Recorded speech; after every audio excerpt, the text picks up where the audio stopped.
Okay, Matt, there's a lot of uncertainty, especially in the U.S. A lot of people are saying it's regulation by enforcement. And Mike has recently come out with laws about how crypto should be addressed in Europe.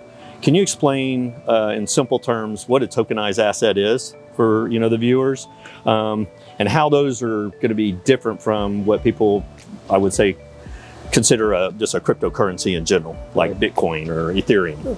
Excellent question.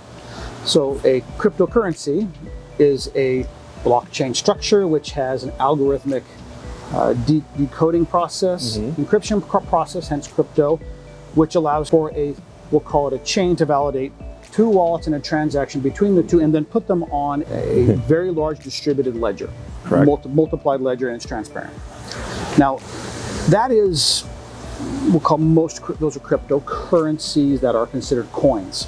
Now, there are tokens that are subsets of some of those coins, such as Ethereum coins or Tron coins, or now Solana's doing it as well, and I expect many more to come. The layer twos. There'll be many layer twos off many more layer ones. That'll continue to happen. Gotcha. Now, we'll call those the token structures. The tokens, which we think are going to be important, are the asset-backed ones. Gotcha. Where you take a real-world asset, you set up an entity that within that structure is going to blockchain the ownership of a certain asset. Okay. So for example, what we do is we will set up an entity, we will find an asset, we will have the asset liened by that entity, and then that entity will then take its ownership of that asset, blockchain it, and put it on the blockchain. There'll be legal contracts from the blockchain asset all the way down to the entity asset managed by a legal team as well as an accounting team to make sure that there is protection of that real-world asset, which has been now morphed into the ownership, is digital.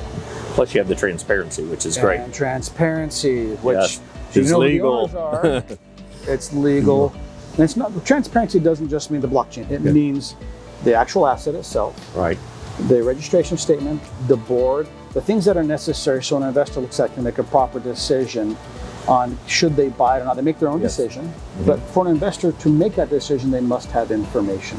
And that's what regulators really care about. Is there enough information properly to that person to make a decision which is truthful, where that person can make that decision? If they win or lose, they're at least making a decision based on information provided to them, which they feel is sufficient.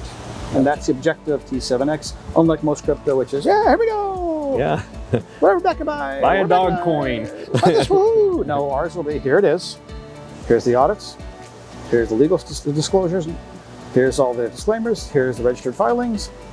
Now it can trade with our license, which we have through Lithuania and microstructure in Europe, as well as the rest of the world. We're allowed to do that when it becomes transparent and registered with those types of reports. Perfect. That's exciting. It's going to be, I think it's going to be a change for the crypto space in general. It's something that's never been done before. Well, I'm sorry. It's the growing up of crypto. Crypto needs to grow up. Yeah.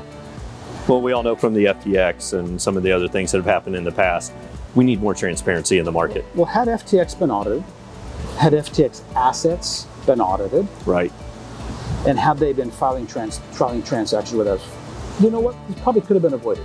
Right. But they were staking their assets. I mean, we all know what he's done. It's all public getting over leveraged and things. The key to protecting investor funds is transparency, audits, financial statements, bringing the proper fiduciary responsibilities and the right teams, legal and accounting-wise, to be transparent, to hold entrepreneurs accountable. Very nice. To put the boundaries in place. I'm sorry, crypto bros, you're going to have boundaries. If not, it's not going to last. Yep.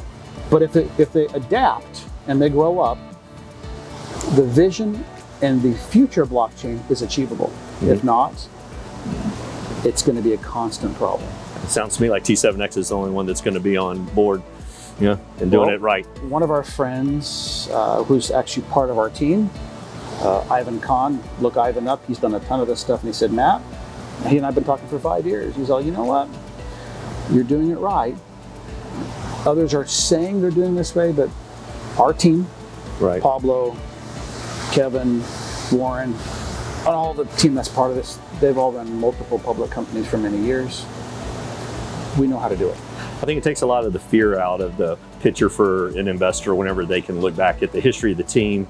You know, when someone's been up there ringing the bell, you know, like yourself, and then you got, you know, people that have opened and sold many banks and things like that from a regulatory environment, which I think a lot of people in the crypto space are kind of leery of. It's like, is this real or is it Memorex kind of deal? And they're kind of scared, you know, do I dive in or am I going to get sued or is something going to happen to me? But whenever you can take all those fears away for a consumer or for an investor, it makes a really easy decision, at least in my book. Well, it should. Now, I have seen a transition. It used to be, no, we don't want regulator. We are crypto. We are free. We're our own. Yeah. Now they're like, well, okay, we screwed enough people. Yeah. Okay. Yeah. What do we have to do? Or I got screwed enough. Or I got got screwed enough. Yes. So now, we tell people about investing. You know, if you're a credit investor, look for these things, make your own decisions. The general public, here's what you need to look for: transparency. That's going to be necessary for adoption, long-term adoption of crypto. So you said something that just, you know, struck a chord with me. You said accredited investors. So for people that don't make $1 million a year or don't have, you know, $5 million in assets, whatever the, you know, the stipulation is to be an accredited investor, will the common person have the opportunity to invest in some of these projects? There may be certain opportunities where the team chooses to do a Reg CF, or okay. certain types of crowdfunding mechanisms where non-accredited can be a part of it. But there's also disclosure with that. Yes. Okay. So there definitely will be those opportunities on a case-by-case basis. That is the only way they can, under that exemption, which they can be a part of that. Okay.